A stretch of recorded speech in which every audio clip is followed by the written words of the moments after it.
Oh, Incroyable. non mais c'est magnifique. Qu'on couvre ces hommes d'or. Est-ce que tu pourras nous en dire plus si tu vois que c'est en train de s'il faut aller faire une manif, tu vois, tu nous le dis. Les gilets bleus on le fera.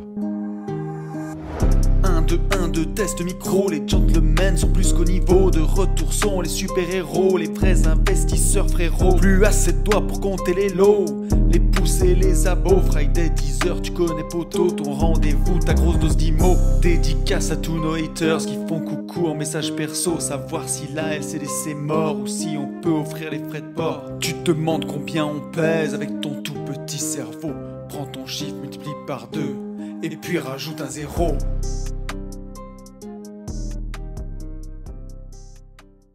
Salut à tous et bienvenue sur ce nouveau podcast des Gentlemen Investisseurs. Je suis Tony. Je suis Yann et nous avons pour la 100e fois. Non, pas tant que ça. Après des multiples rappels du public. Et ben moi c'est Nico, enchanté. Eh ben enchanté mon petit Nico. Bon, Merci, on va pas te Nico. faire on va pas enfin, on va te présenter rapide parce qu'on a tous les jours des gens qui nous rejoignent, c'est la folie. Merci beaucoup à vous tous et toutes. Parce qu'en fait, on s'est organisé. C'est-à-dire que maintenant, on a quelqu'un qui gère un peu pour nous, tu vois. Bon, on a mis 5 ans pour déléguer. On délègue pas non plus trop loin, tu vois. On délègue dans la MIF. C'est ça. Mais on a quelqu'un qui... Chérie, si tu me regardes, ah ben tu me regardes. Oui, c'est ça. On a quelqu'un qui nous dit non, les gars, là, c'est pas possible. Là, c'est nul à chier ce que vous faites. Vous le faites n'importe comment. Bref. Ouais. Et depuis qu'on a cette personne qui gère... eh ben on a beaucoup plus de vues, beaucoup plus d'abonnements et donc un grand merci à vous. Donc On pour ceux comprend qui... vite, mais il faut nous expliquer longtemps avec Yann. 5 ans. Mon petit Nico, est-ce que tu peux faire un petit... Fissa, tu vois, on a plein de trucs à dire, tu vois, on a de la valeur gratos de ouf et tout, et je veux vraiment qu'on en parle.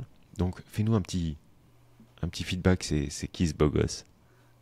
Alors moi c'est Nico, j'ai 34 ans, je suis de région parisienne et j'ai plusieurs activités autour de l'immobilier. J'interviens dans des programmes de formation, je suis également investisseur immobilier, je fais de l'investissement locatif, de l'achat-revente et principalement je suis fondateur et associé de Calimo qui est une solution de gestion locative pour la location longue durée. Et derrière ça, j'ai quand même un long parcours juridique et immobilier.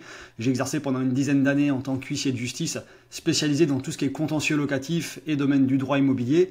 Et j'avais également une activité d'administrateur d'immeubles où je faisais de la gestion locative et du syndic de copropriété. Voilà pour les grandes lignes. Putain, toi t'es un On mec sent que le concis, pitch quoi. est travaillé. Ah C'est ouais. incroyable. Ouais. C'est d'une qualité. Est-ce que tu peux nous parler de ta maîtrise de... Parce que pour moi, t'es un peu aussi le goat du potager. Ouais, mais ça c'est un peu mon passe-temps favori, le petit potager de la maison. Non, mais c'est pas un petit potager, frérot. Quand je vois tes stories, c'est pas un potager, petit potager. Un petit potager, moi je vais t'en faire voir un, ça fait 4 mètres par 1 mètre. Toi, t'as un truc, c'est rigolo. Enfin, c'est rigolo. D'où ça devient cette passion? Moi, je suis un gamin de la campagne, donc région parisienne, mais campagne parisienne. Donc j'ai toujours été en maison avec grand jardin. Quand j'étais gamin, j'ai 2 frères. On passait nos journées à faire des cabanes dans le jardin. Et finalement, j'ai toujours eu une petite appétence pour l'extérieur. Enfin, j'ai besoin d'espace, j'ai besoin de tout ça. Puis après le potager, tu plantes un truc, tu le récoltes, tu le manges, tu dis c'est cool. L'année suivante, t'en plantes une autre et comme ça on rajoute chaque année un petit légume, Trop cool. un petit fruit, un petit machin. Puis on agrandit le potager d'année en année, quoi. Puis Ouais, c'est mais quand même bravo, cool parce de... que c'est beau, quoi. Enfin, c'est bien fait, c'est Instagrammable, c'est un truc de ouf. Ça c'est mon côté, moi j'ai besoin que les choses soient belles, je sais pas d'où ça vient, le pourquoi du comment, donc du coup on a fait un potager assez graphique dans des bacs avec des formes, avec des arches, avec tout ça. Et déjà c'est plus simple pour la culture de les avoir en bac plutôt qu'en pleine terre, sachant que ma terre elle est pas terrible. Donc déjà tu te casses pas le dos à te baisser, puis c'est pratique, puis le gamin il aime bien aller dans le potager, faire son petit tour, aller chercher ses tomates cerises, les fraises. Tu lui donnes un bol, il revient avec 2 fraises parce qu'il en a récolté 2, il en a mangé 20. Mais c'est pas grave. Du coup, t'as des enfants? Trop bien. Ouais. Oui, je l'ai pas précisé effectivement. Un petit garçon qui a 4 ans et demi et le deuxième qui arrive prochainement, une petite fille. Projet en cours, mon gars. Ouais. Bien joué, félicitations. Est-ce que tu t'attendais sur un podcast où on allait parler de bail locatif à parler d'un potager et de tes enfants? Pas du tout, non. Ça arrive chez qui, ça? C'est Ça la arrive petite que chez nous, podcast. mon gars. Mais c'est ça, il faut pouvoir s'identifier. On est père de famille aussi. Ouais. Et C'est important. La semaine dernière, là je remets un peu de contexte. La semaine dernière, Tony était dans une belle grande ligne droite digne d'une autoroute où on n'arrivait même pas, en fait, quand on s'appelait, on n'avait jamais le temps de décrocher l'un ou l'autre. Moi je revenais de mon petit chantier de l'enfer parce que assurance, voilà, dégâts des eaux, donc j'avais un rendez-vous avec l'expert. J'ouvre Insta. J'ai un message de Nico qui me dit « Ouais les gars, je suis en train d'écouter le podcast, je dirais privé. » Je crois bien. Non, je crois que c'était le public. Le public. Comme quoi je révise bien mes fiches. Oui. Et tu me dis « Ouais, vous parlez ou tu parles, je sais plus. Je devais parler des changements en vigueur là, qui entraient sur le nu, c'est ça, sur la location nue. Et là, gentiment, tu m'as dit « Ouais, j'ai publié un lien si tu veux le lire et tout. » Toi-même, tu sais, j'étais dans la Tesla. Ok. Et je t'ai envoyé. Tu veux pas qu'on fasse un podcast? C'est trop long. Flemme. Non, je me suis dit plutôt que moi, si tu veux le lire, déjà, je sais pas bien lire. Le truc, c'est qu'une fois que moi je l'aurais lu, je me suis dit, tu vas peut-être le comprendre de travers. Oui, les gens vont pas comprendre. Et dans 2 semaines, il va falloir que tu refasses un truc, tu te souviens de machin. Je me suis dit, laisse tomber, il vaut mieux que Maître Nico soit directement là. Et on l'a, voilà, ce matin en exclusivité. Voilà les gars. T'imagines ce que j'arrive à faire comme... C'est quand même balèze. Donc mon Nico, on rentre dans le vif du sujet, sachant que moi j'ai une autre... je crois que j'aurai une autre question après.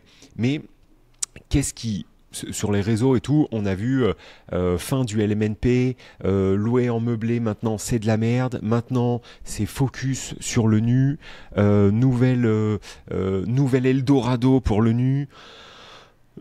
Ça c'est tout ce que j'aime et qui mieux que toi va pouvoir nous en parler. Voilà, sachant que toi en plus t'es concerné aussi avec Calimo. Ouais, exactement. Et de toute façon, moi, ça, c'est le cas depuis très très longtemps. Je fais beaucoup de veille, que ce soit juridique, fiscale, sur les réformes et tout ce qui impacte le locatif. Et ça m'énerve parce que ça fait déjà, je trouve, c'est de pire en pire. Les articles que tu vois passer qui sont totalement faux, tout ça pour avoir à la fois Avant, t'avais que les titres qui étaient un peu putaclic, mais quand t'allais dans l'article, le contenu était quand même plutôt quali. Aujourd'hui, tu vois le nombre d'articles avec des conneries qu'il y a dedans, c'est incroyable. Et ça, c'est de pire en pire, je trouve, et principalement, je pense, parce que la majorité des contenus aujourd'hui sont faits par l'IA. Donc, dès que tu as un contenu qui est balancé par l'IA, il va être repris par une autre IA. Et puis, c'est aujourd'hui la quantité qui est reprise et pas la qualité. Ouais. Et effectivement, il y a eu beaucoup de communication depuis plusieurs mois sur cette fameuse fin de la location meublée. Alors, contrairement à ce qu'on avait pu voir et penser, c'est pas vraiment la fin de la location meublée, mais un nouvel essor et plutôt la renaissance de la location nue. Et avec ce fameux statut du bailleur privé qui devrait voir le jour. Et là, encore une fois... Et puis en plus, le truc, c'est qu'on dit fin de la location meublée, pas parce que les gens ne veulent plus de meublé. Hein. C'est juste en fait la fiscalité. C'est-à-dire que, au final, moi, dans ma vie, rien n'a absolument changé. Tu vois, que ça soit sur du meublé de tourisme ou du nu, j'ai aucun locataire qui m'a appelé en me disant « Ouah, c'est la fin du meublé !» Non, en fait c'est juste fiscalement, donc c'est toujours pareil. Ouais, non, c'est clair. Et du coup, on voit partout fin de la location meublée, mais la location meublée, elle est à aucun moment impactée par cette réforme, qui n'est pas vraiment une réforme, c'est surtout la location nue qui est pleinement impactée. Okay. Et encore, on voit plein de choses passer, comme quoi c'était acté, etc. Mais à ce stade, c'est un rapport qui a été émis tout simplement par des personnes. Donc c'est un rapport, et on n'est pas du tout ni au stade du projet de loi, ni au stade de la loi. Donc pour l'instant, c'est uniquement des suggestions qui sont apportées. Alors, la plupart risquent effectivement d'être reprises et ça sera soumis en débat, ça sera soumis en vote à l'Assemblée nationale, etc. Mais pour l'instant, s'il y a encore quelqu'un par contre qui pilote l'avion, parce que là, si tu veux, pour faire un débat dans une assemblée où il y a du monde mais personne en même temps, ça c'est une autre histoire. Quoi. Oui. Ouais, exactement. Et ça reprend un peu ce qu'on avait pu vivre avec le fameux rapport Lemeur sur la fin de la location meublée qui reprenait effectivement tous ces trucs. Donc on était effectivement qu'au stade du rapport. Après, du coup, il y a un projet de loi qui a été déposé qui reprenait ce rapport et qui reprenait la globalité de ce qui était proposé. Et il y a beaucoup de choses qui sont passées, même si ça a été un petit peu édulcoré, il y a eu des amendements, il y a eu tout ça. Mais finalement, il y a quand même le gros du contenu et la forme et l'esprit du rapport Lemeur qui avait été remis aux parlementaires a été adopté, entré en vigueur. Mais c'était était du coup à l'époque uniquement, on était au stade du rapport. Et là, on se retrouve un petit peu dans le même cas de configuration. C'est un rapport qui a été remis par deux députés, par François-Xavier Bellamy et Philippe Cosson.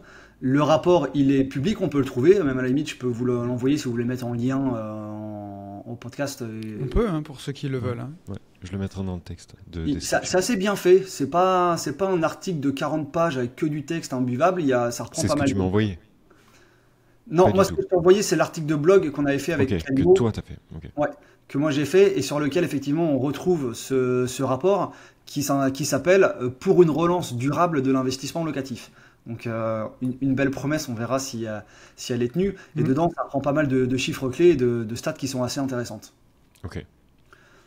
Notamment, donc, ouais, qu'est-ce qu'il en découle, en fait? Le constat du rapport, c'est... Alors tout de suite, on attaque quand on lit le rapport avec des chiffres clés qui sont donnés et qui nous dit, voilà, un investissement locatif dans le neuf au plus bas depuis bien longtemps, 15 000 logements en 2025, soit moins 80% par rapport à la période pré-Covid, des pertes de recettes fiscales de moins 15 milliards d'euros, donc ça forcément ça fait mal au portefeuille de l'État. Ce qui est intéressant, c'est qu'on a aussi pas mal de stats qui nous démontrent que nous, investisseurs privés, on est quand même ultra important, parce que la part des investisseurs particuliers dans le parc locatif résidentiel, c'est 99%. Donc 80%. Alors attends, je fais une petite pause, Nico. Ouf, ça veut dire que ça a coupé quasiment par 5 l'investissement locatif des particuliers depuis le Covid. Ouais. Mais depuis qu'on est sur les réseaux, hein, quoi. Là, il faut être clair. Je pense qu'on a un impact inversé. Ça doit. Ça s'appelle. On a tout pris.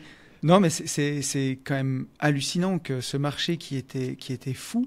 Et c'est aussi, ça traduit aussi ce qu'on voit nous parfois sur le terrain, tu vois, que il y a eu beaucoup d'appelés et finalement très peu d'élus sur l'investissement local. Il y a des gens qui ont abandonné, quoi.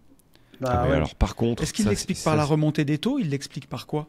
C'était un peu l'alignement des planètes, parce que la période 2018, 2019, 2020, tu avais un marché de l'immobilier qui était assez bas en termes de prix, des taux d'intérêt qui étaient ultra bas, des conditions d'octroi du crédit où on était avec du calcul par différentiel. Plus t'empruntais, plus t'étais bankable. C'était magique, quoi. Parce que du coup, les calculs n'étaient pas les mêmes. T'avais pas toutes les normes et les restrictions du HCSF. Donc finalement, toutes les planètes étaient alignées pour que tout le monde puisse investir.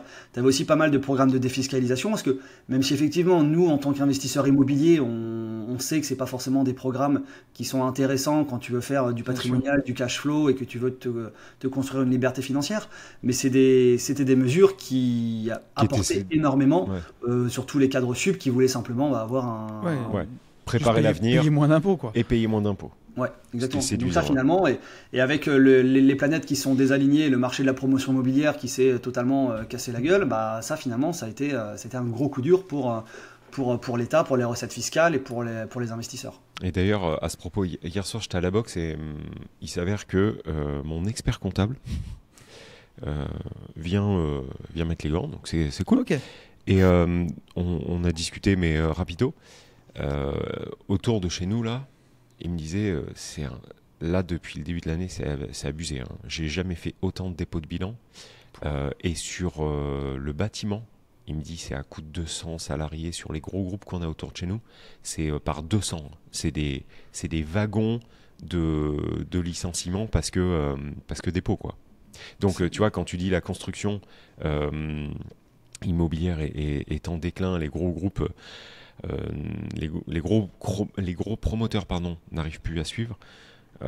C'est une réalité. Et il m'a ajouté à ça que les banques allaient recommencer à serrer. Là. Et tu sais, si j'ajoute un petit truc, hier j'étais en visite IMO. Oui. Voilà, je dirais pas. Enfin, je veux pas en dire trop, mais qu'un de nos fidèles auditeurs et un pote gros marchand de biens. C'est dérouillé. C'est très intéressant. On est en train de voir ce qu'on va faire, mais on en parlait justement avec ce pote marchand de biens, et il me dit que c'est l'hécatombe. Autour de lui, des boîtes de marchands, promotion immobilière qui se sont cassés la figure ces 2-3 dernières années. C'est hallucinant. Et moi, notamment, des boîtes que je connaissais, où tu veux pas croire que ça aurait pu se terminer comme ça. Et finalement, des gros promoteurs, des gros marchands de biens, quand tu fais beaucoup de levier, tu sais, le levier te permet, quand il marche dans le bon sens, de décoller puis de faire des millions. Mais là, avec les taux qui ont remonté, les programmes qui ne se vendent pas, c'est un effet massue. Et notamment, on a parlé d'un marchand de biens, promoteur marchand de biens que je connaissais. Le gars, il est en train de tout vendre. Il a vendu la maison en Corse, l'appartement en centre-ville, la maison dans le sud de la France. Et là, il est en train de faire faillite, quoi. Faillite et jusqu'au personnel, de tout y laisser, quoi. Ouais. Mais et là, on parlait d'une fortune à plus de 15 millions. Ah oui, quand même. Ah oui. Là, tu laisses tout. Hein. Et donc, c'est dingue, hein, ce qui s'est passé en quelque temps. Et, tu vois, qui va piano va sano, mais... Ouais, ça monte petit faire attention, à petit. Ouais. Et là, quand on me dit les banques vont serrer, tu veux serrer quoi? Là, on est en mode... tu veux serrer une serpillière, là? Enfin, qu'est-ce que tu peux serrer de plus? Et tu vois, ça me fait penser à ça me fait réfléchir à autre chose. Hors contexte, Nico, mais après, je te redonne le micro. Mais, tu vois, les banques vont serrer. Ok, très bien. Et à chaque fois, je me dis... nous, on a de la banque tradie, on a de la néobanque. Toi aussi, Nico.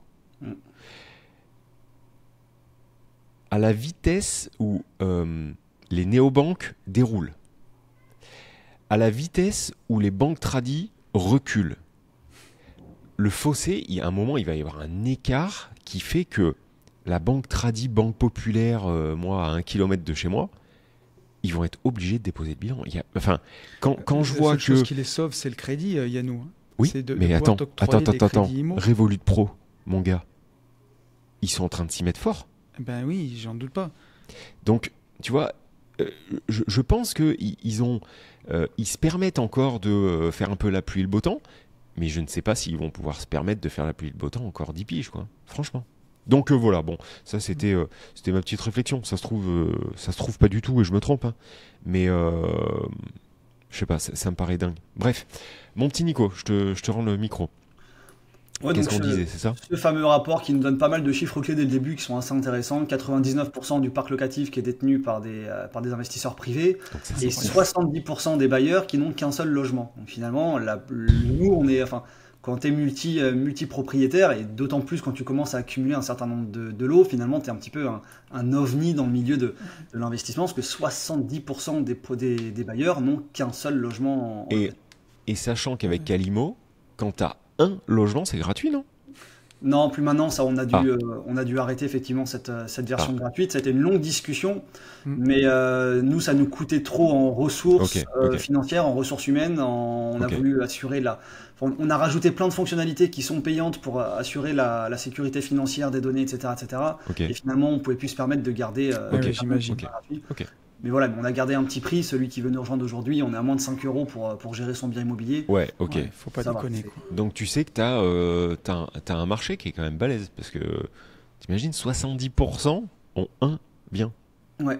Et ça, c'est marrant parce que nous, on fait les stats et on voit un petit peu le suivi de nos utilisateurs et ça reprend un peu les stats du marché et ça, parce que sur les abonnements qu'on vend, c'est là dernièrement 60% de gens qui ont un seul bien. Et ce qui est marrant, c'est que après, nous, on a des abonnements par palier en fonction du nombre de biens que tu détiens. Et à partir de 7, on est sur une formule illimitée où finalement, que tu en aies 8, 9, 10, 15, 20, 30, 50, 100, c'est le même prix. Et les deux abonnements qu'on vend le plus, c'est l'abonnement un bien et l'abonnement illimité. Donc finalement, on a les deux antipodes. On a le monopropriétaire et le très gros propriétaire. La personne qui a le plus gros patrimoine sur notre plateforme, c'est plus de 130 logements qu'elle loue dessus, quoi. Ouais, tu m'en avais parlé de ça. Il n'y a pas vraiment de juste milieu, c'est sûr. Non, pas trop. Et même nous, dans les coachés qu'on a, il y a soit des débutants qui ne sont pas passés à l'action, soit ils ont tous au minimum 7 lots. Ouais, c'est vrai. C'est complètement vrai. Ok. Donc, petit aparté Calimo Est, mais je te rends... je ferme ma gueule, en fait. Alors, ce qui est intéressant aussi dans ce rapport, c'est qu'on change un peu la stratégie. Autant sur les réformes qu'on a pu voir, on était plus sur de la stratégie punitive. On le voit depuis 10-15 ans avec les zones tendues, l'encadrement des loyers où tu peux pas louer au prix que tu veux, il faut que tu respectes le loyer du dernier locataire, plus les loyers de référence, etc. Ou si tu fais pas ci, bah, tu payes des taxes, tu payes ci, tu payes ça, la taxe des logements vacants. On était plutôt sur une politique immobilière punitive. Là, ce qui est intéressant avec ce rapport, c'est que ça change et on est plutôt sur une politique incitative et sur pas mal de mesures. Donc le rapport, je vais pas vous en faire lecture bien évidemment, je vais reprendre les mesures phares qui ont été... J'ai encore l'impression de m'être fait punir cette année, personnellement. Attends, t'as pris les taxes foncières il y a pas longtemps, et c'est sûr qu'il ne dit pas que c'est incitatif. Sur quoi... d'après quoi tu te bases pour ça? Parce que c'était punitif, je te crois, hein, là-dessus, il n'y a aucun problème. Mais j'ai pas l'impression que... Tu trouves, honnêtement, que ça l'est moins? Vas-y, Nico, réponds. Après, je vous partagerai un truc. Qu'aujourd'hui, ça l'est moins, non, parce qu'il n'y a rien de concret, mais dans les mesures qui sont proposées par le rapport, oui, effectivement. Ouais. Ok. Ce que j'allais dire, c'est qu'avec plusieurs potes investisseurs, une fois on en discutait avec Max, notamment, notre ami Max, il me disait, j'ai l'impression que l'État français a laissé faire, tu sais, même l'essor à partir de 2016, des formations IMO, des vidéos YouTube sur l'immobilier, où parfois tu peux des fois flirter avec le conseiller en investissement, ou tout ce que tu pourrais dire légalement si tu mettais le nez dedans, d'arrêter un peu des trucs. Mais parce que les crédits étaient à 1%, tout était aligné pour que les gens y aillent à fond, sans dette pour 5 biens, 10 biens, 15 biens, 20 biens, 3 immeubles. Une fois qu'ils sont bien endettés sur 25 ans, qu'ils ont fait leurs immeubles, qu'ils ont tout rénové en tant que particulier, là, tu montes les taxes foncières et tu collectes, tu vois. Qu'on ait un peu laissé faire tout ça pour renouveler le parc français. Alors, j'ai un avis tout autre. Pour moi, c'est un peu trop, peut-être un peu comploté, mais... Non, c'est même pas une histoire de complotisme, c'est une histoire d'intelligence. Pour faire ça, il faudrait qu'il y ait une stratégie en amont. Et vu qu'on est... Exactement. Et vu qu'on est dans un pays où tout marche à vue, c'est impossible qu'il y ait 6 ans, ils aient réfléchi à ce qu'ils allaient faire aujourd'hui. C'est-à-dire que là, ils sont en train de réfléchir à peine à ce qu'ils ont mangé hier. Tu vois? Donc, ça, c'est impossible. Impossible. Franchement, j'aimerais tellement assister à... Là, en plus, on est en plein dedans, à une passation de pouvoir entre ministres quand ils se refilent les dossiers, tu vois. Les dossiers un peu sensibles, tous les trucs. Ça doit mourir de rire. Mais je pense. Oui, je pense que, tu vois, on n'aurait même pas peur. Je pense que ça serait clownesque. Je pense qu'on se marrerait vraiment, oui. Ouais, je suis un peu de l'avis de Yann. Peut-être plus tard après, encore une fois, c'est purement spéculatif, mais... de se dire, bah tiens, on a besoin d'argent, est-ce qu'on peut taper taxe foncière si on manque un petit peu. C'est ça. Je pense que oui, je suis d'accord que ça a été peut-être plus une question d'opportunisme en disant, bah tiens, les taux étaient bas, ils ont investi comme des fous. Ah bah tiens, il y a eu plein de logements rénovés, on va remonter les taxes foncières. Voilà. Vraiment un truc... Exactement. Ok, donc là, dans ce que tu vas nous expliquer, tu sens que c'est moins punitif que ça a pu l'être. Ouais, c'est beaucoup plus incitatif. Putain, j'ai hâte, quel bon vendredi. C'est plus dans le sens du bailleur, parce que finalement, contrairement aux réformes qu'on a pu voir dernièrement, avec la réintégration des amortissements pour le LMNP, avec les interdictions de location, les quotas, les règlements de propriété qui peuvent l'interdire, etc. Finalement, c'était plutôt que des bad news. Là, on est plutôt sur des good news. Est-ce que je peux juste faire une petite aparté sur le LMNP? Est-ce que pour éviter la réintégration des amortissements, si tu as exploité ton bien en LMNP, je sais pas, pendant 10 ans, tu arrêtes de le louer et tu le reprends en RP ou tu le remets sur un bail nu pendant quelques années, quand tu le revends, est-ce que ça t'annule tout ça ou est-ce que tu es censé avoir réintégré les amortissements à un moment? Parce que ça, je l'ai aussi beaucoup vu passer. Ouais, bah ça, moi, j'ai pas la réponse. Je pense que pour éviter l'abus de droit, à mon avis, ils doivent calculer les amortissements au moment du changement de régime. Parce que ça m'étonnerait qu'ils renoncent. Sinon, ça serait trop simple et trop beau. Oui. Mais te le faire payer au moment du changement de régime? Ah oui, pour moi, oui. Parce que moi, je l'avais entendu, à ce moment-là, tu changes de régime, et tu payes tes amortissements à ce moment-là. Bah oui, mais ce qu'il y a, c'est que tu n'as pas vendu ton bien. Non. Donc la thune, tu la ressors d'où? Alors, un peu de ton cul, mais il faut quand même savoir que on a quand même une loi française qui a failli passer, qui nous disait qu'on allait payer les plus-values qu'on n'avait pas encaissées sur notamment un PEA. Donc, si tu veux te faire payer un truc alors que tu l'as pas encore vendu, franchement, je vois vraiment pas où est le problème. Là, je crois que tu te fais des nœuds au crâne. Il faut pas oublier, on est en France quand même. Et sachant que si tu as l'IR, c'est le cas. Finalement, tu payes tes impôts tous Oui, les ans aussi. alors que tu n'as pas vendu. Et là, finalement, c'est que tu c'est payes sûr. les impôts, enfin, tu payerais les impôts au moment du changement de régime sur finalement l'économie d'impôts que tu as fait pendant les années précédentes. C'est ça. Mais, Mais bonne question, il faut la noter mais celle-ci. par contre, entre-temps, tu vois, si jamais tu décides de reprendre ton bien pour de la résidence principale, tu arrêtes ton locataire, comment c'est déclenché? Est-ce que l'année d'après, tu n'as plus de déclaration LMNP ou c'est sur d'autres biens? Est-ce qu'ils font le lien en disant, mais attendez, ce bien, pourquoi on n'a plus de LMNP dessus? Ah ben je l'habite, puis tu le revends 2 ans après, exonération C'est pas faux ce que tu dis. d'impôt parce sur que la plus-value.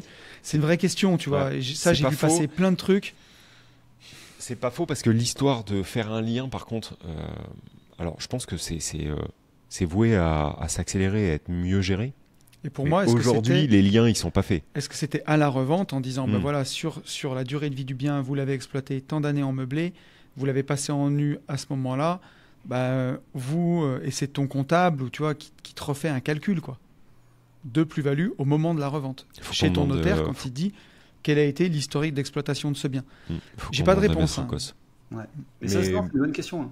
Mais je pense qu'ils ont quand même un peu pensé à ça. Parce que ça, ils Je pensent suis pas pour ça. certain. Je suis pas certain. Ouais, je te rejoins aussi. Mais en même temps, bon bref. Ok. Mon Nico, let's go. Du coup, ce rapport, il poursuit 4 objectifs principaux. Un, améliorer la rentabilité de la location nue, qui effectivement était beaucoup décriée les dernières années au profit de la location meublée pour plein de raisons. Deuxième objectif, mettre en place un cadre fiscal durable, parce que c'est vrai que les changements fiscaux, ça incite pas Bien à sûr. l'investissement locatif et immobilier. Avoir une universalité des régimes. C'est vrai qu'on ne comprend pas très bien le régime du nul, le régime du LMNP. Dans les deux, tu es en nom propre, mais enfin, c'est assez étrange. Ils voudraient universaliser les régimes. Et ensuite, un équilibre des finances publiques, forcément, derrière, il y a la recette fiscale. Et c'est ça qui est aussi intéressant pour l'État. Quand l'État te fait un cadeau, c'est que généralement, il y trouve son compte. Sinon, il ne le fait pas. Donc dans le rapport, tu sens plutôt qu'ils se sont intéressés à ça. C'est pas du survol. Ouais, c'est bien fait. Les gens qui l'ont pondu, on voit qu'il y a quand même du travail de fond derrière.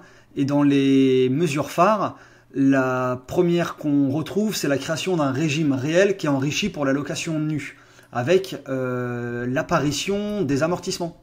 Qui, pour ceux qui font la location à l'MNP, connaissent bien ce système des amortissements. On calcule la valeur comptable de ton bien et on estime que, comme quand tu achètes une photocopieuse, ta photocopieuse elle a une durée de vie de 3 ans. Finalement, tu divises son prix en 3 et tu l'amortis sur 3 années en déduisant un tiers de sa valeur. En LMNP, on retrouve le même principe. On estime que ton bien a une valeur comptable et qui se déprécie dans le temps dû à l'usure du bâti. Finalement, ce qui est plutôt l'inverse du marché, un bien a tendance plutôt à prendre de la valeur qu'à en perdre, à condition qu'il soit bien entretenu. Mais du coup, c'était ça un peu la beauté du régime du LMNP. Et là, du coup, on créerait un système d'amortissement fiscal forfaitaire pour la location nue également, avec un amortissement de 5% de la valeur hors le foncier, hors le terrain, pour un logement neuf. Donc on serait sur 5% de la valeur du bien qui serait déduit chaque année, calculé par rapport au montant du prix du bien en déduisant le terrain. Et pour les logements anciens... Attendez, stop. Putain, mais c'est trop bien. Attends. On va refaire du nu en perso. Doucement. Là. Refais. Tu peux me le reprendre doucement, s'il te plaît, point par point, Nico? Du coup, location nue, on aurait le même régime d'amortissement. C'est-à-dire qu'on vient calculer la valeur de ton bien, tu achètes un appartement, ton appartement il vaut 100 000 euros, on estime que dedans le terrain vaut 10% comme pour le LMNP, donc du coup on va amortir 90 000 euros, et sur ces 90 000 euros, on va pouvoir déduire pour les logements neufs 5% de la valeur des 90 000 euros chaque année en les passant en charge pour diminuer la base imposable. Ouais, donc si tu as une renta à 8-9%, grosso modo, tu payes plus d'impôts pendant ton exploitation. On sera pas loin de ça, quoi. Voilà. Donc ça, c'est 5% pour les logements neufs et 4% pour les logements anciens, à condition que les travaux représentent au moins 15% de la valeur d'acquisition. C'est-à-dire que tu achètes un bien 100 000 euros, à partir du moment où tu fais au moins 15 000 euros de travaux pour le remettre à neuf, le rénover, etc. Et bien là, sur le montant de tes travaux et de ton bien immobilier, en déduisant la quote-part qui correspond au terrain, tu pourras déduire chaque année 4% au titre de l'amortissement. Putain, c'est bon, hein.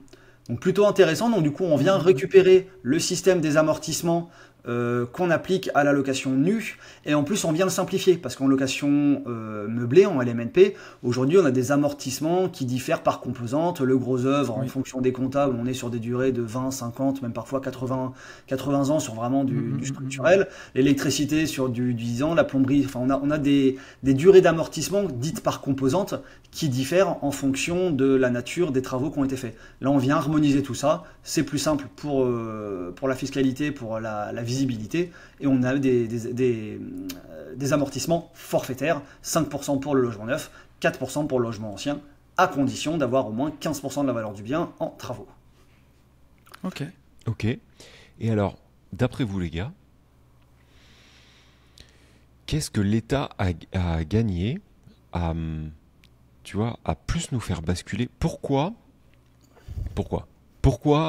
sur du nu, on nous remet... et tant mieux, hein, là pour le coup, c'est une bonne nouvelle. Tu vois, il faut savoir dire quand c'est bien. Mais pourquoi il y a ce mouvement? Pourquoi il y a cette idée de repousser un peu le nu? C'est quoi l'intérêt, en fait? Les gens ont décidé que... Je sais pas, le prix... Ils veulent relancer Ikea? Enfin, je sais pas, c'est quoi l'intérêt? Ce qui est intéressant aussi, là, c'est pas dans le rapport ça, mais c'est plutôt dans l'esprit des textes, dans l'esprit de la loi et tout ça. C'est marrant parce que quand tu creuses les différents des régimes juridiques entre la location nue et la location meublée, dans l'esprit du législateur, la location nue, ça a toujours été apparenté à location longue durée, stabilité du locataire, il reste plusieurs années, et location meublée, location de passage. Ouais. Là, on a plein d'exemples. Divorce, machin, ouais. On a plein d'exemples. Si tu reprends par exemple le congé pour vendre, quand tu as un locataire dans ton logement que tu souhaites mettre fin au contrat de location parce que tu veux vendre ton logement, quand tu es en location nue, tu dois donc délivrer ton congé à ton locataire, et ton congé, il ouvre un droit de préemption du locataire qui est prioritaire pour acheter ton logement. Parce qu'on estime que ton locataire, il est là, c'est un logement qu'il connaît, il est là, enfin, il s'est installé pour une longue période, tu vas le mettre dehors, voilà, il est prioritaire pour acheter s'il veut. Et ce droit de préemption du locataire, on ne l'a pas en location meublée. Ouais. Parce qu'en location meublée, on se dit, le locataire, il est de passage, il n'a pas forcément de droit de préemption parce qu'il a une location de secours, etc., etc. Et il y a plein de petits points comme ça, dans tout le droit à la fiscalité, qui font que finalement, dans l'esprit un petit peu des politiques du législateur, la location nue, c'est plutôt la location longue durée, la location meublée plutôt de l'étudiant, de la location de passage, ce qui dans les faits n'est pas forcément vrai. Moi j'ai des locations meublées avec des locataires qui sont là depuis 2-3 ans et qui sont stables, mais dans l'esprit du législateur, j'ai l'impression que c'est un petit peu ça. Effectivement, les logements de longue durée, c'est un peu ce qui manque. Alors, il y a effectivement eu beaucoup de détours de la location de longue durée au profit de la location de courte durée, qui a engendré des pénuries de logements, etc. etc. C'est clair. Donc dans l'esprit des législateurs, voilà, ils ont dû se dire, on manque de logements, donc du coup on va favoriser le nu parce que nu égale logement long terme, etc., etc. Donc je pense qu'il y a surtout il y a un peu ce biais quoi. Derrière, par contre, Nico, c'est pas remis en cause les tranches d'imposition par la suite. Tu vas pouvoir déduire de l'amortissement, mais après c'est 30%, 41%, 45% et... Ouais, les tranches de l'imposition sur le revenu, ça reste les mêmes là-dessus, pas de modification, et du coup, après, ta base imposable, tu la reportes sur ta déclaration de revenus et tu te fais imposer en fonction de ta tranche. Mais donc, attends, alors j'ai une petite question, parce que, tu vois, j'avais un Pinel qui arrivait au bout de ses 9 ans, et je me pose la question de vendre ce bien, parce que maintenant tant qu'il y avait l'économie d'impôt, j'étais en cash flow positif, finalement. Maintenant que j'ai plus l'économie d'impôt, je suis plus en cash flow positif. Ce bien, je l'ai acheté il y a 12 ans, 13 ans, mais 11 ans. Non, 10 ans, tout pile. Est-ce que c'est rétroactif? Est-ce que là, je vais pouvoir déduire les 5% à partir de maintenant? Et auquel cas, ça me le remettrait en cash flow positif, du coup? Ça, j'ai pas la réponse, c'est pas abordé dans le rapport, donc après on verra en fonction des débats parlementaires, des amendements qui sont apportés. Encore une fois, là, tout ce que je dis là, c'est tel que c'est dans le rapport, ça sera pas forcément la version finale si jamais ça sera adopté. Et ta question, elle est très bonne parce qu'on a le cas en LMNP, où par exemple en LMNP, quand tu as fait tes travaux, etc., ou par exemple tu as loué, enfin tu as ta résidence principale, et que tu souhaites la mettre en location, et tu souhaites la mettre en location meublée. Et bah, du coup, tu vas dire, ah bah oui, mais les travaux, j'ai fait des travaux, je peux pas les amortir parce que c'était il y a 7 ans, etc. Tu peux amortir ton bien sur un avis de valeur à la base de la valeur aujourd'hui. Ce qui, en plus, dans certains cas, est beaucoup plus avantageux parce qu'imaginons que tu as acheté ta résidence principale 100 000, tu as fait 50 000 de travaux, donc tu aurais amorti sur une base de 150 000, sauf qu'aujourd'hui, elle en vaut 220. Et bah, du coup, tu la mets en location aujourd'hui, tu as des avis de valeur et tu amortis sur la base de 220 000. Donc en plus, ce qui est beaucoup plus avantageux. Est-ce que demain, on pourra faire la même chose? J'ai une location en cours. Est-ce que du coup, je peux amortir sur la valeur du bien, etc. J'ai pas la réponse et la réponse, elle n'est pas dans le rapport. Si tout ça passe comme tu le dis là, il faut voir le bon côté des choses et surtout pour, je dirais, les néo-investisseurs. Ah oui, parce que, et c'est pas une vanne, hein, c'est bien réel, vraiment les débutants, peu importe l'âge, dans leur calcul de renta, donc ils partaient beaucoup sur du meublé, sur du LMNP, et dans leur calcul de renta, il y a eu plein de fois en coaching, que ça soit en parenthèse, en J'irai investir et tout, où dans le calcul de renta, ils oubliaient en fait les meubles. Mais complet, tu vois. Et le truc, c'est que meubler tout un appart, je te parle pas de la location courte durée, mais meubler tout un appart, ça représente quand même un budget. Pour peu que tu achètes un IDR et que tu aies 5 appartes, ça représente quand même du pognon. Et il faut le faire financer. Et puis en plus, comment on passe les meubles dans le financement? Bon, bref. Là, au vu des taux qui sont un peu plus hauts, de l'immobilier qui est un peu plus cher, des banques qui sont un peu plus frileuses, bon, bref, ça peut être... Je pense que ça va adoucir les conditions puisque tu auras besoin d'un peu moins emprunter. Tu vois, logique si tu n'as plus besoin de meubles. Donc, je pense que c'est une bonne nouvelle pour les gens qui démarrent. Voilà. Oui, totalement. C'est beaucoup plus simple, les règles du jeu elles sont beaucoup plus attractives. On a aussi un impact qui est important sur le régime du microfoncier. Quand on loue aujourd'hui, alors que ce soit pour la location nue ou la location meublée, on a toujours le choix entre deux régimes, soit le micro-foncier ou le micro-BIC si on est en meublé, et ensuite le régime du réel. C'est un peu comme l'imposition sur le revenu, finalement soit je décide de déduire une tranche forfaitaire en disant bah tiens j'ai la tranche forfaitaire de 10, 20, 30% des dépenses que j'aurai, soit je fais au réel. Là aujourd'hui le micro-foncier, il est possible si jamais j'ai moins de 15 000 euros de recettes locatives. Donc, c'est-à-dire que j'ai moins de 15 000 euros à l'année, je peux opter pour le régime du microfoncier ou je peux opter pour le régime du réel, j'ai le choix, à condition que je ne dépasse pas 15 000 euros. Si j'opte pour le régime du microfoncier, bah finalement, j'ai un abattement forfaitaire de 30%.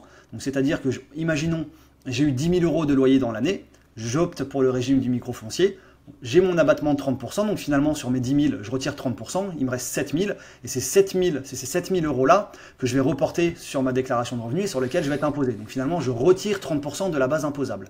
Demain, avec la réforme, ils proposent de modifier ces deux seuils. Donc du coup, on aurait le choix du régime microfoncier, non pas jusqu'à 15 000 euros, mais jusqu'à 30 000 euros, et avec un abattement forfaitaire qui serait augmenté de 30% à 50%. Donc finalement, j'ai 30 000 euros de loyer en nu qui sont encaissés. Je peux opter pour l'abattement forfaitaire de 50%, donc finalement je suis fiscalisé plus que sur 15 000 euros de loyer. Alors tout ça bien évidemment c'est des calculs à faire en fonction, si je suis au régime réel, est-ce que c'est plus intéressant parce que j'ai plus de 50% de charges déductibles de mes revenus. Donc il faut faire des calculs en déduisant la taxe foncière, la PNO, les intérêts d'emprunt, les éventuels travaux qu'on a fait, etc., etc. Mais du coup le régime du micro, qu'on appelait aujourd'hui un petit peu le régime du flemmard parce que c'était plutôt les gens qui voulaient pas se prendre la tête, mais c'était souvent bien moins intéressant que le réel. Là aujourd'hui ça vient rechallenger un petit peu tout ça. Ok, putain, bah, tu vois, ça viendrait, encore une fois je parle au conditionnel. T'as bien fait de m'envoyer ce message, hein, parce que c'est plein d'infos trop cool. Ce qui est important, de toute façon ce qui saoule à chaque fois, c'est l'instabilité. C'est que tu vois, les gens qui sont partis sur le LMNP, tu pars sur un régime, tu fais tes calculs sur ce régime, et puis l'histoire elle change en cours de route et tout est bouleversé à chaque fois. C'est ça qui serait bien, c'est d'avoir un cadre qui soit stable. Sur les sociétés, c'est pour ça qu'au final on finit tous par investir en société, parce que là il y a trop d'inertie. Tu peux pas te permettre de changer ça du jour au lendemain. C'est impossible. C'est toujours possible, mais c'est beaucoup plus long, il y a beaucoup plus d'inertie. Puis c'est beaucoup plus compliqué parce que ta fiscalité de ta petite SCI qui détient un bien ou sur laquelle tu encaisses 10 000 euros de loyer à l'année, c'est la même que la fiscalité du groupe LVMH. Donc tu peux pas modifier les règles pour certains types de sociétés.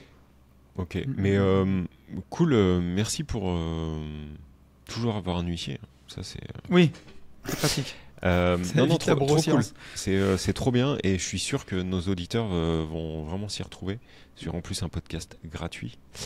Si j'avais su. Non, mais tu vois, trop cool.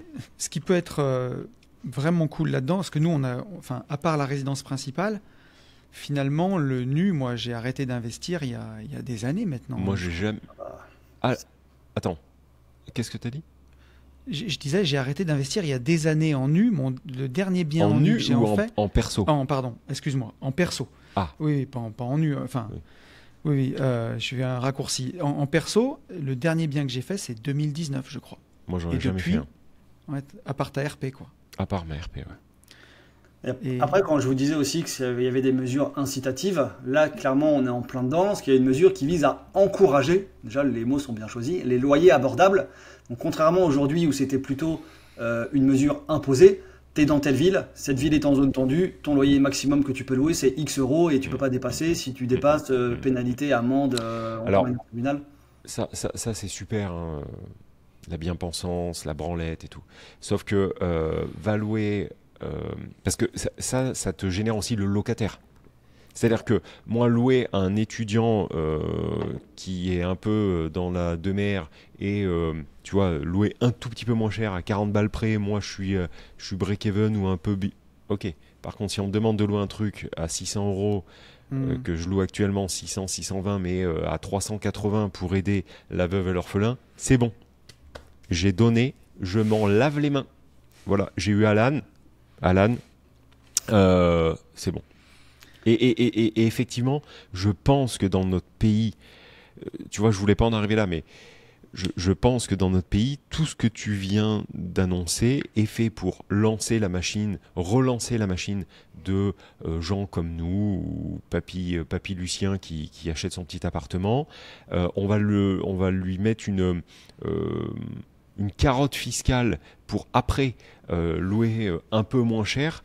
Il va se retrouver avec un appart fonce dé en 6 mois avec un mec qui aura changé le compteur machin qui lui dira maintenant papy Lucien va bien te faire enculer et on en reviendra exactement à ce qu'on est et ce qu'on a, c'est-à-dire un bon pays de bien-pensance, de gauchisme de merde qui fera qu'on est complètement bloqué. Mais et la carotte que papy Lucien avait devant pour la tirer, il se la prendra dans le cul.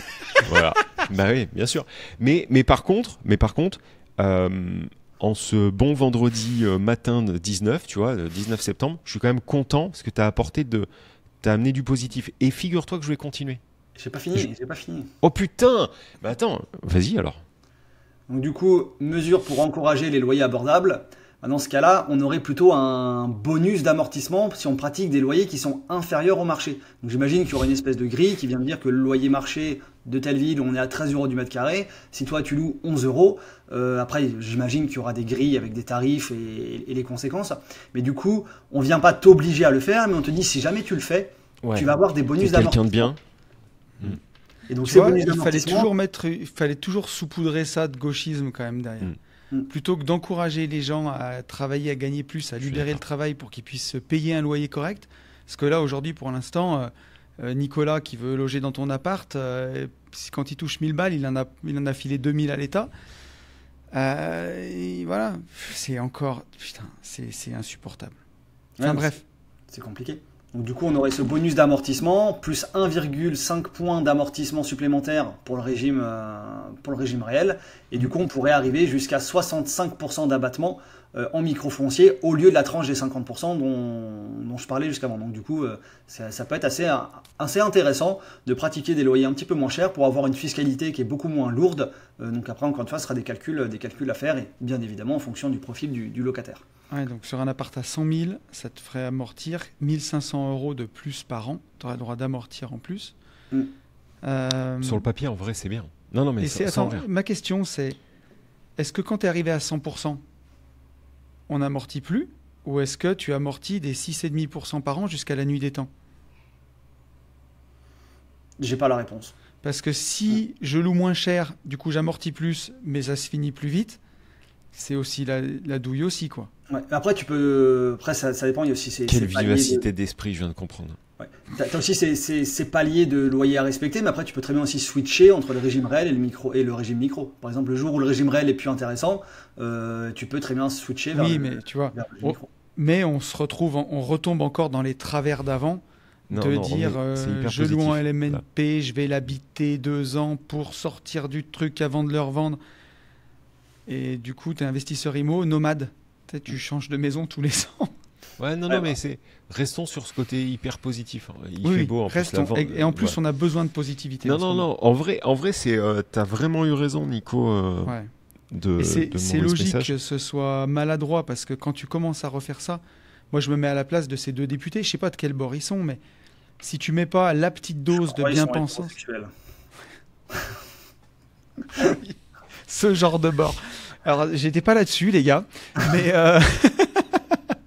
mais s'ils sont, j'en sais rien, je suis pas sûr que ce soit des LFistes qui aient produit ce truc. Non, c'est sûr que non. Mais si tu mets pas une petite dose de gauchisme pour en séduire certains, voilà, en France, ça risque d'être mal reçu, quoi. C'est sûr que derrière, il faut que ce soit soumis au vote. Donc à l'Assemblée nationale, tu as tous les partis qui sont représentés, d'autres qui vont te mettre des amendements. Et ça se trouve, ce rapport ne verra jamais le jour parce que tu vas avoir une union de la gauche qui va te bloquer tout ça. Mais voilà. Et après, il y a encore 2 petites mesures, on va dire les mesures phares du rapport qui sont plutôt positifs. Renforcement du déficit foncier. Aujourd'hui, quand on est en nu et qu'on fait du déficit foncier, on peut reporter son déficit sur ses revenus globaux. Donc, ce qui est plutôt intéressant, ce qui vient diminuer sa base d'imposition. Donc, on est plafonné à 10 700 € de loyer qu'on peut venir, d'abattement. Déficit, qu'on peut venir reporter sur ses revenus globaux. Le seuil, il est augmenté à 21 000 quelque chose, il me semble. C'est beau ça. Rénovation énergétique, donc ça c'est déjà actuellement. Et ça serait, ce plafond, il serait relevé à hauteur de 40 000 €. Donc c'est-à-dire que tu pourrais reporter jusque sur tes revenus globaux 40 000 €. Donc quelqu'un qui gagne 40 000 € par an avec ses revenus du travail et qui aurait 40 000 € de déficit foncier à reporter, il aurait finalement une imposition à 0. Donc là, ça peut être incroyable. La location nue peut être véritablement une niche fiscale super intéressante. Ça va redevenir, si vraiment un truc comme ça passait, ça redeviendrait hyper intéressant. Ouais, avec la course aux travaux, avec tout ça, et ça peut être super intéressant. Et les travaux, par contre, que les banques ne veulent plus financer. Donc bon, là, c'est un peu la merde. Mais non, mais par contre, pour amener un peu de positif, pour avoir arbitré quelques biens que je possédais en perso, l'imposition est chiante, il faut bien le faire, il faut avoir le déficit foncier, tout ce qu'on connaissait jusqu'à présent. Mais par contre, quand tu encaisses en perso Anthony Poncet, c'est vraiment cool. Hein, parce que le reste de nos revenus, c'est encaissé sur des sociétés de marchands, sur des SCI, sur des holdings.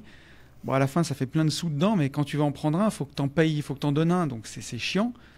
Là, même si tu as payé des impôts pendant le processus, mais là, si tu es malin, on payerait peu, voire pas d'impôts pendant tout le processus. Et quand tu vends, ils vont les réintégrer, ces amortissements, de toute façon, quand tu vends, à mon avis. Ça serait de la logique, je pense. Ça, ils en parlent pas, mais effectivement, ça serait plutôt logique. Mais d'un côté, vu qu'on aurait l'équilibre entre les différents régimes, je sais pas. Donc ça sera on verra après. En LMNP, ils les ont réintégrés, les amortissements. Oui. Donc là, ça a duré un moment, l'histoire, quand même, avant de les réintégrer. Oui, mais là, ils sont en nu. Ouais, après, on est à l'abri de rien. Ça voudrait dire s'ils ne réintégraient pas les amortissements, là, c'est la pépite. Là, c'est pépito. Ouais. Et là, tu nous certifies, Nico, que c'est pas un texte de loi que tu as écrit toi parce que tu veux te présenter en 2027. On n'est pas sur une fake news. On est sur un truc qui n'est pas voté, mais c'est pas toi qui l'as écrit et tu t'es dit, je vais me la faire sur l'EGI. Non, j'aimerais bien, mais... Parce que là, vraiment, elle est belle. Je pense que tu réunirais un colloque d'investisseurs un peu comme on est mais c'est sûr. Et on dirait ponder une réforme. Je pense qu'on se rapprocherait un petit peu d'un truc comme ça. Mais c'est surtout ce qui est rigolo, c'est que tu vois, en une quarantaine de minutes de discussion à 3, on soulève des problématiques où le texte n'a pas encore répondu. Alors peut-être qu'ils ont arrêté leur réflexion au bout d'un moment en disant si c'est pour se prendre un stop, on va déjà faire aller jusque-là. Je sais pas trop. Mais je me demande si ce texte...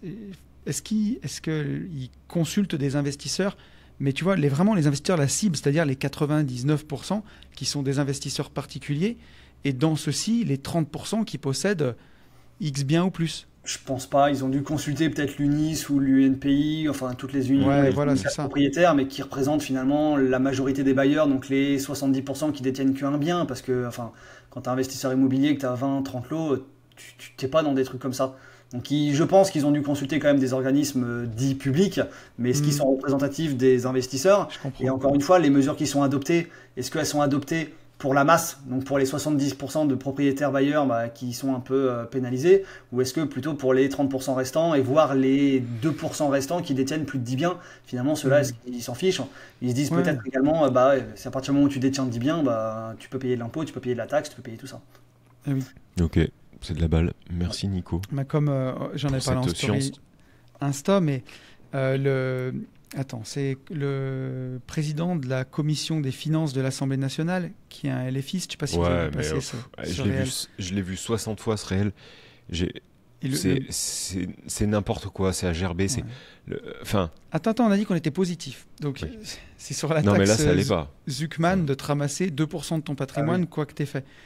Et en gros, il y a Éric Larchevêque qui a mis un long message là-dessus en expliquant que sa fortune, c'était du Bitcoin, donc ça produit rien. Et en fait, s'il se fait punir à coup de 2% par an, alors oui, la valeur, elle augmente, mais en attendant, il se fait littéralement dépouiller, quoi. Et le gars, ce président de la commission des finances... il y a un journaliste qui lui dit, aujourd'hui, sa société a fait... Ouais, il y a un mec, si tu veux, sa boîte, elle n'est pas rentable pour l'instant. Elle est valorisée des milliards parce qu'elle a une bonne idée, mais elle est pas pour rentable. L'instant, elle est toujours déficitaire, et le gars se paye à peine. Et lui, il veut taxer 2% de ça. Et elle lui dit, il va devoir vendre ses actions. Mais sinon, on empêche le développement de la boîte. Et en fait, tu te rends compte que le président, le mec, il confond valorisation de société, chiffre d'affaires et bénéfices. Voilà. Et du coup, il dit, si tu veux, vraiment. Il dit, non mais attends. La réflexion, il dit, il y a une boîte qui vaut des milliards, mais il y a de l'argent quand Il même. se paye pas, voilà. Il se paye pas. Qu'est-ce que alors, ça arrêtez. Moi, je prends 20 000 pour aller à l'Assemblée tous les mois. Enfin, moi, je suis payé 20 000. Putain de fils de pute. Et ça, tu vois, c'est un peu la même réflexion. Ça, c'est pas positif. Ça, c'est un gros mot, Yann. Ouais. Ça, c'est la même réflexion que tu devrais arrêter de fumer. Ouais, faut bien que je meure de quelque chose, renard. Voilà, c'est exactement. C'est la même débilité. En fait, tiens, d'ailleurs. Oui. Et je vous partage une petite info. Sur le problème du collectivisme. Je me suis fait cette réflexion cet été, toujours avec beaucoup de positivité. Aux États-Unis, vous savez combien il y a de pourcents de fumeurs de la population? Très peu. Je crois que c'est moins de 10. Combien tu dis, Nico? Je dis 7, mais... Ouais, c'est autour de 10%. En France, on est à 35%. C'est impossible. 35% de Français qui fument? Pas les gamins, les gens en âge de fumer. Hein. Impossible, gros. Il y a un tiers de la population. Non. Ah, t'as pas un tiers de la population. C'est les chiffres que j'ai trouvés. Ouais, mais non. Je te promets que il y a 10 ans, je veux bien te croire. Aujourd'hui, il n'y a pas 3 Français sur 10 adultes qui fument. Attends, tu veux qu'on demande à mon assistant? Ouais, ça ne m'étonnerait pas. Quand même. Ah non. Ah non, on est à moins. C'est sûr. On va demander à mon assistant. Quel est le pourcentage des Français qui fument? Il est fatigué. Là. Alors, oui, bien sûr, je comprends. On va faire ça tranquillement. En tout cas, on a les infos quand on a besoin. Mais non, mais... Il comprend rien. Attends. Dis-moi combien il y a de pourcentage de Français qui fument. Moi, j'ai une vraie question à te poser, Oui, Nico. bien sûr. Donc, d'après les chiffres récents, environ 23% des Français adultes fument de façon quotidienne. C'est la donnée la plus récente qu'on a. Donc, ça te donne une bonne idée du pourcentage actuel. Mais il y a 10 piges, je veux bien te croire. Alors, mais aujourd'hui... Je veux juste dire, on est à 2,5 fois. Et je me disais juste, aux États-Unis, si tu arrives le moindre pépin de santé, tu sais que tu vas payer. En France, c'est un peu YOLO parce que ce sera tout le monde qui payera, c'est collectivisé. Donc, tu t'en fous un peu plus. Non, je pense pas qu'il y ait de rapport, Tony. Vraiment. Moi, je pense qu'il y en a un. Si on te disait, je vais à la banque pour emprunter, ou on te disait, tu payes tes charges à la fin du mois, est-ce que vous fumez? Quel est votre tour de taille? Si tu fumes et que tu as un tour de taille à 100 cm, on te dit, votre collègue qui fume pas et qui a un tour de taille de 80 cm, lui, il aura un taux de charge de 2, c'est-à-dire pour 1 euro, il paye 1. Vous, c'est 3. Pour 1 euro, vous en payez 2. Alors, c'est incitatif, t'arrêtes de fumer, t'arrêtes de... Non, moi, la dernière fois que je suis allé à la banque pour le chantier de l'enfer, on m'a demandé si je fumais. Oui, ok, très bien. On m'a demandé, pour la première fois de ma vie, un test médical, machin. Est-ce que vous êtes sportif, bidule, chouette, machin. On nous a demandé notre poids, nos mensurations, etc. Et j'ai dû prendre plus cher en assurance ou en je ne sais trop quoi parce que j'étais fumeur. Et moi, je te dis que c'est incitatif. Si demain, tu avais 12 000 euros d'impôts, 1 000 euros de plus par mois parce que tu fumes... Ah non, mais bien sûr. Mais aux États-Unis, il ne faut pas croire que le mec, s'il a... Enfin, ce que je veux dire, c'est qu'il paye comme nous sa sécu tous les mois. Et il la paye même moins cher que nous. Je pense que c'est plus un état d'esprit. Je vais te dire un truc Oui, tout con. enfin, mais tu payes des assurances, mais ta prime d'assurance, elle est plus élevée si tu es en mauvaise santé et si tu fumes. Je suis d'accord, mais par contre, est-ce que tu la payes le double? Je ne pense pas non plus. En fait, je sais pas, mais juste la réflexion que je me faisais, c'est moins tu es responsabilisé financièrement sur tes coûts de santé, plus tu t'en branles et plus tu te dis on s'en fout. Je pense globalement, quoi. Je pense. En fait, fondamentalement, je suis d'accord avec toi, mais je pense pas dans les mêmes proportions. Par contre, un autre truc aux États-Unis, quand je vois le développement du sport dès le plus jeune âge, alors tu me diras, c'est le pays où il y a le plus d'obèses, peut-être, ok. Mais par contre, je pense qu'ils n'ont juste pas la même philosophie de vie dès le début. Ils fument peut-être moins, mais ils sont plus obèses. Donc, ouais. Le raisonnement mais peut-être que, tu vois, la clope, on leur dit juste, dès le plus jeune âge, c'est de la merde, tu vois. Enfin, Ceci dit, en obésité, on les a bien rattrapés, je crois. Ouais. Donc, bon, bref, attends. J'ai une vraie question et il faut que je te la pose et qu'on réponde en 6 minutes, Max. Ok. Et moi, tu sais que je suis long rien que pour poser la question.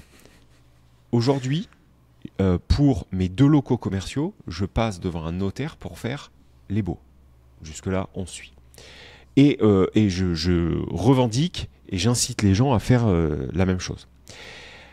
Depuis juillet ou août, là, il y a... Je sais ce que tu vas me poser comme question. Ah merde. Merde. Non. Parce qu'il y a un peu de Calimo en même temps. Enfin, tu vois, je savais pas trop. En gros, depuis... c'est juillet ou août? La fameuse loi pour la saisie du salaire des locataires? Ouais. Non. Oui. En gros, depuis cet été, tu as un intérêt à faire un bail authentique avec donc ta notaire. Là, je parle plus pour des locaux commerciaux, pour monsieur et madame tout le monde. Pour Alan, par exemple, le punk à chien, j'aurais pu, là, depuis juillet, j'aurais pu aller voir ma notaire, faire un bail authentique que je vais payer peut-être 250 ou 300 balles en fonction du loyer. Je paye un bail authentique et le jour où ce petit fils de pute d'Alan, punk à chien, pue la pisse, il me dit je paye plus. T'as dit 2 fois le gros mot là. Et ben là, en fait, je préviens ma notaire et avec un huissier, exécution comme pour un bail commercial. On lui dit tu prends ton chien, ta crête et tu te casses. Tu me suis jusqu'à ça. Ça c'est en place, c'est mis en place. C'est pas un truc que je viens d'inventer. Voilà. Du coup, je me suis dit ok. D'un côté, il y a Calimo. Calimo, moi, ça m'a changé la life. Je le redis, il n'y a aucun problème. C'est pas une histoire de cirage de pompe, de suçage C'est pas du tout ça. Ça m'a vraiment changé la vie puisque en une fraction de seconde, j'arrive à créer un bail qui est hyper carré, à l'envoyer, dématérialiser, il le signe, il le renvoie. C'est de la frappe. Sauf que, est-ce que tu as prévu sur Calimo que ces baux-là, je puisse les éditer aussi vite, les envoyer par mail avec pas intégré à Calimo, les envoyer à ma notaire, qu'elle me prenne 250 balles, qu'elle me le vise, qu'elle me le renvoie et que je puisse le faire signer à mon locataire? Non, ça c'est pas possible parce que le notaire, pour que tu puisses avoir un bail notarié exécutoire, il faut que ce soit le notaire qui le rédige. Donc tu peux pas lui envoyer même un bail que tu aurais rédigé toi ou même qui vient d'un avocat et que tu l'envoies à un notaire et le notaire le tamponne. C'est plus complexe que ça, il faut que ce soit le notaire qui le vise et qui le rédige et qui le signe. Oui, bon, on s'est compris, mais ok.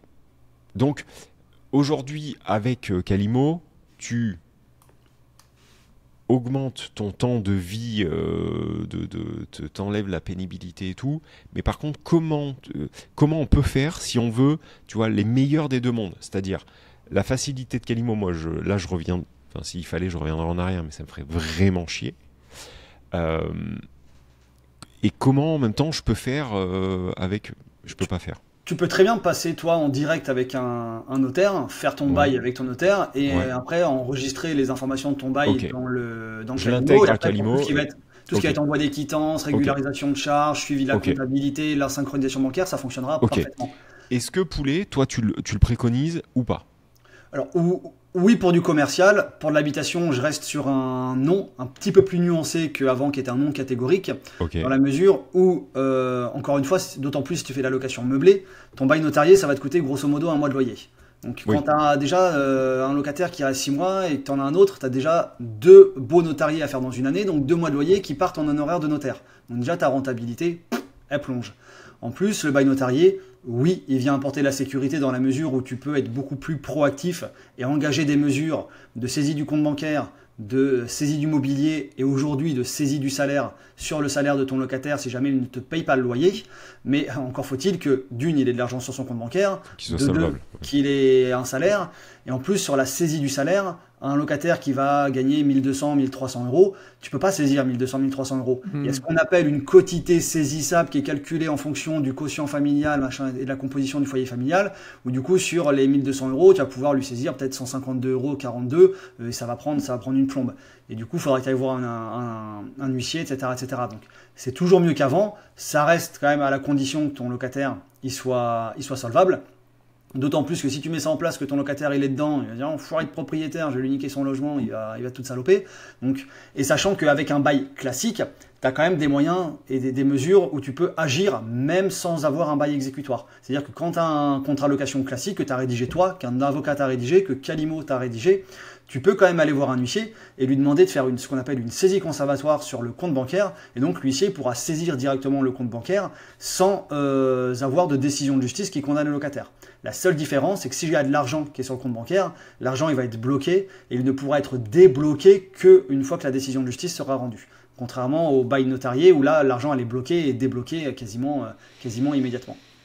Merci donc, pour tes lumières. Voilà. C'est mieux, mais pour des questions de rentabilité, moi je déconseille quand tu as des turnovers assez forts. Alors si jamais tu fais de la location de maison et que tu sais que ton locataire il est là pour 7 ans, 8 ans, ouais tu peux. Sur de la location avec du turnover, avec de la coloc, avec tout ça, ça n'a aucun sens. Et sur de la location commerciale, oui carrément, d'autant plus qu'il est d'usage de mettre les honoraires de rédaction à la charge du preneur. Et voilà. Okay. C'est de la bombe, c'est concis, c'est carré dans l'axe. Impeccable, merci pour ces lumières, mon petit Nico. Bien. Donc on reste chez Calimo. Il y a plus de promo là. Non, il n'y a plus de promo, mais les gens qui viennent de votre part, qui nous le disent, on pourra toujours faire un petit truc. Ouais, voilà. On pourra toujours faire un petit geste. Et si vous voulez, on peut finir sur une bonne petite dernière nouvelle de ce fameux rapport, qui est l'exonération de la plus-value, qui est quand même un truc important, où aujourd'hui, en fonction de la durée de détention du bien, on a des tranches qui viennent se déduire et on est totalement exonéré de la partie impôt sur le revenu ou cotisation sociale, j'ai un doute, à la 22e année et totalement à la 30e année. Donc je détiens un bien 30 ans, je suis totalement exonéré d'impôt sur la plus-value. Et ce seuil, il serait ramené à 20 ans. Donc du coup, on gagnerait 10 ans de vie du bien. Donc voilà, c'est la dernière petite pépite de ce rapport pour finir sur une bonne nouvelle. Putain, non mais c'est magnifique. Incroyable. Mais qu'on couvre ces hommes d'or. Ah ouais, non, c'est magnifique. Là, ça fait plaisir. Ouais. Incroyable. Là, ça serait très très bon. Franchement, trop cool. Mais est-ce que tu pourras nous en dire plus si tu vois que c'est en train de passer, d'être validé, s'il faut aller faire une manif, tu vois, tu nous le dis. On fait un podcast. Ça, je suis tous les rapports, tous les projets de loi, toutes les lois en cours. Les gilets bleus, on le fera. On appellera ça. Notamment, il y a un truc qui fait pas beaucoup de bruit, mais qui est assez important. Il y a une réforme en cours. Pour l'instant, rien n'est adopté. Je suis en train de suivre ça de près sur les locaux commerciaux qui auraient pas mal d'incidences et qui arrêteraient de mettre à la charge des locataires la taxe foncière, qui resterait obligatoirement à la charge des preneurs, qui serait d'application rétroactive, donc qui s'appliquerait au baux en cours. Ok, bon, restons que sur les bonnes nouvelles. Parce que alors là, par contre, moi, ça va m'ouvrir le cul, hein, par contre, moi. Mais oui, en tout cas, je suis l'évolution de tout ça et bien évidemment, on pourra faire des updates. Tu nous tiens informés. Merci, bon, Nico. trop bien, Nico. C'était pépite, valeur maximum. J'espère que les auditeurs sont conscients de la valeur en fait fournie de Maître Thomas. Ouais, franchement, trop cool. On vous dit, nous, la même chose qu'absolument tout le temps. Donc, à la semaine prochaine. Merci d'être de plus en plus nombreux. Oui. Nous, on part en moto, on va se régaler. Profitez de votre vie compliquée si elle est compliquée. Et puis, sinon, il fallait venir avec nous. On se retrouve la semaine prochaine.